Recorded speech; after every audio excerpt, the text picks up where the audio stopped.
Assalamualaikum warahmatullahi wabarakatuh.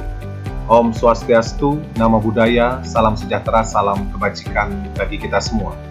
Perkenankan kami dari tim peneliti dengan Ketua Peneliti Kadek Cahya Susila Wibawa SHMH, Dr. Budi Ispriarso SHMHum selaku anggota, Dr. Muhammad Afif Mahfud SHMH selaku anggota, dan Dr. Aga Natalis SHMH selaku anggota peneliti, memaparkan hasil penelitian dengan judul Rekonsepsi Kebijakan Keterbukaan Informasi sebagai upaya mendukung adaptasi terhadap perubahan iklim.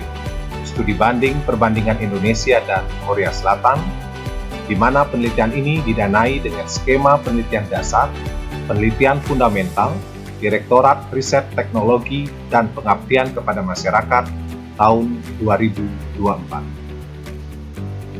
Keterbukaan informasi merupakan hak asasi manusia yang dijamin oleh konstitusi.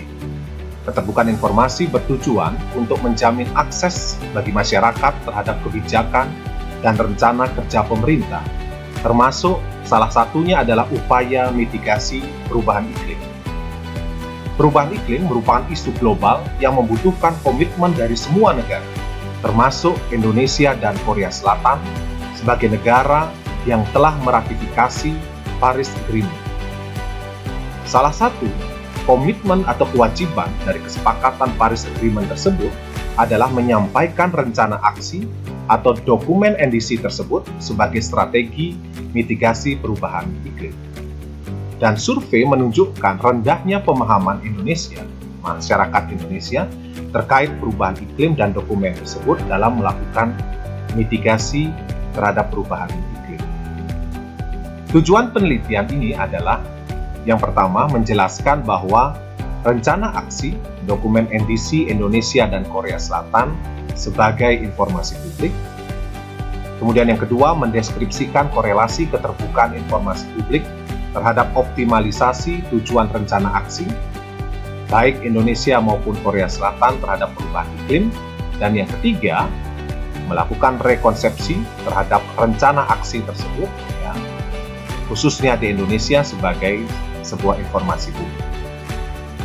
Kebaruan penelitian ini menghasilkan atau membuat konsep baru terkait dengan rencana aksi NDC sebagai informasi publik yang nantinya mendukung upaya pemerintah menurunkan gas emisi karbon atau adaptif terhadap perubahan iklim.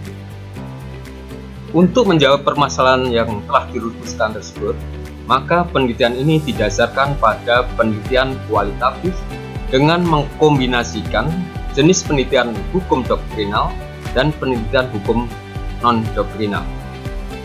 Mendasarkan pada hal tersebut, maka data yang dikumpulkan adalah data primer dan data sekunder yang dikumpulkan melalui studi kepustakaan dan wawancara dengan informan yang mempunyai kompetensi yang sesuai dengan permasalahan dalam penelitian ini.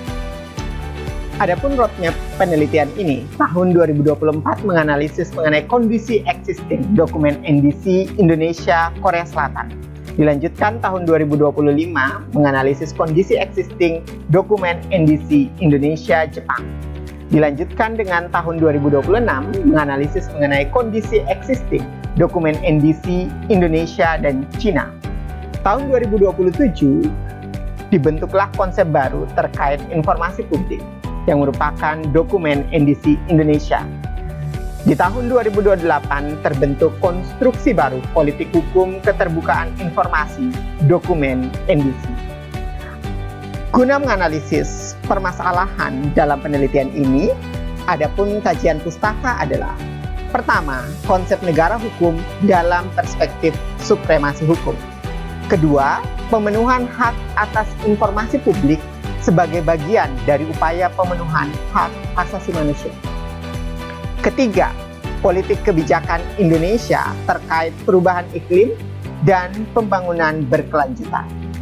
Keempat, selayang pandang tentang konsep efektivitas bekerjanya hukum. Adapun ringkasan hasil penelitian dan pembahasan bahwa Indonesia dan Korea Selatan telah menunjukkan komitmen dalam menghadapi perubahan iklim melalui pembaharuan rencana aksi nasional. Dalam hal ini, Indonesia fokus pada pengurangan emisi gas rumah kaca dengan sektor prioritas seperti kehutanan, energi, dan pertanian. Sedangkan Korea Selatan menargetkan pengurangan emisi yang sangat ambisius dengan komitmen mencapai net zero emissions pada tahun 2050. Pada konteks peraturan keterbukaan informasi, baik Indonesia maupun Korea Selatan sama-sama menyatakan bahwa dokumen NDC merupakan informasi publik yang wajib diumumkan dan tersedia setiap saat. Keterbukaan informasi publik memiliki peran yang sangat penting dalam hal optimalisasi pencapaian tujuan dokumen NDC. Pencapaian target dokumen NDC Indonesia dalam hal ini masih belum optimal karena beberapa hal, misalnya bahwa Indonesia kurang menargetkan keterlibatan pihak di luar pemerintah. Dalam hal ini seperti masyarakat, akademisi, sektor swasta, NGO, maupun media. 그대는 선물입니다.